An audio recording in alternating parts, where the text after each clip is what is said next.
Assalamualaikum anak-anak, apa kabar hari ini? Semoga semua dalam keadaan sehat dan walafiat. Baik Nanda, hari ini kita akan mempelajari mata pelajaran IPA yang dimana hari ini kita akan membahas tentang ciri-ciri makhluk hidup.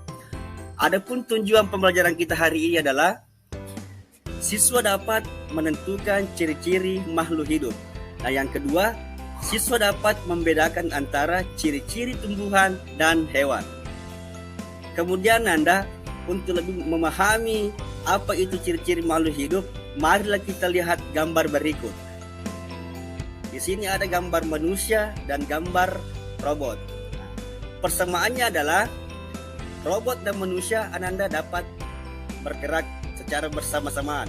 Kemudian Nanda, untuk perbedaannya, manusia dapat bergerak dan bernafas, dan sedangkan robot hanya bisa bergerak ketika ada energi yang masuk dalam robot tersebut.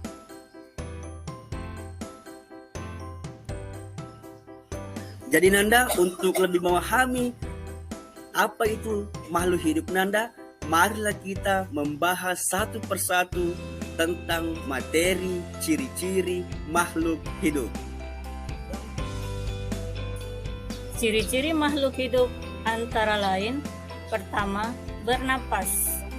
Bernapas adalah proses masuknya oksigen dan keluarnya karbon dioksida melalui alat pernapasan. Alat pernapasan setiap makhluk hidup berbeda-beda. Yang pertama misalnya manusia. Manusia bernapas dengan paru-paru, kemudian ikan bernapas dengan insang, katak bernapas dengan kulitnya dan paru-paru. Yang kedua, makan dan minum. Makanan dan minuman dibutuhkan sebagai sumber energi dan sebagai pengganti dari sel-sel yang rusak. Tanpa makanan, makhluk hidup tidak dapat beraktivitas dengan baik. Yang ketiga, bergerak. Bergerak adalah perpindahan bagian atau seluruh tubuh dari satu tempat ke tempat yang lain. Setiap makhluk hidup memiliki cara yang berbeda dalam bergerak. Misalnya,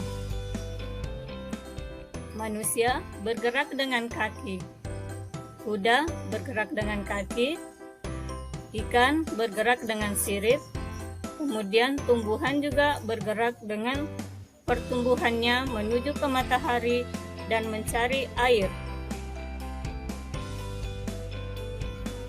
Yang keempat, berkembang biak atau reproduksi. Berkembang biak adalah kemampuan makhluk hidup untuk memperoleh keturunan. Seperti kita lihat pada gambar, ada gambar seorang perempuan yang sedang menggendong anaknya. Yang kelima, tumbuh dan berkembang. Tumbuh artinya bertambahnya ukuran yang bersifat tidak dapat balik. Artinya, berkembang adalah proses perubahan menuju tingkat pematangan kedewasaan makhluk hidup.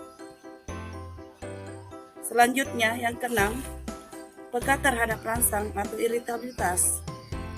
Makhluk hidup menanggapi rangsang untuk dapat bertahan hidup dengan menyesuaikan diri dengan lingkungannya. Seperti kita lihat pada gambar, yaitu tumbuhan putri malu. Yang ketujuh, adaptasi. Adaptasi merupakan penyesuaian diri makhluk hidup terhadap lingkungannya. Terlihat ada gambar dua. Yang pertama ada gambar di musim kemarau dan musim penghijauan. Ciri yang kedelapan, mengeluarkan sisa atau ekskresi. Ekskresi merupakan proses pengeluaran sampah hasil metabolisme dan substansi lain yang digunakan oleh tubuh. Misalnya pada saat Ananda setelah berolahraga mengeluarkan keringat, atau pada saat musim dingin Ananda selalu ingin buang air kecil.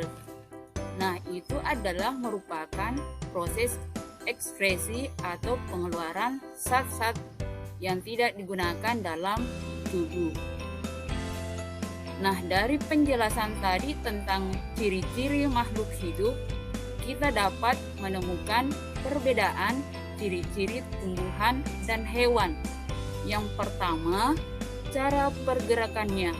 Yang kedua, cara mendapatkan makanan. Yang ketiga, iritabilitas. Kemudian yang keempat, pertumbuhan. Nah, kesimpulan kita pada hari ini tentang ciri-ciri makhluk hidup adalah yang pertama, bernapas. Yang kedua, makan dan minum. Yang ketiga, bergerak. Yang keempat, berkembang biak. Kelima, tumbuh dan berkembang. Keenam, peka terhadap rangsangan. Kemudian, yang ketujuh, adaptasi atau penyesuaian diri. Yang kedelapan, mengeluarkan zat sisa. Nah, anak-anak, demikianlah pembelajaran kita pada hari ini. Semoga Ananda dapat memahaminya dengan baik. Assalamualaikum warahmatullahi wabarakatuh.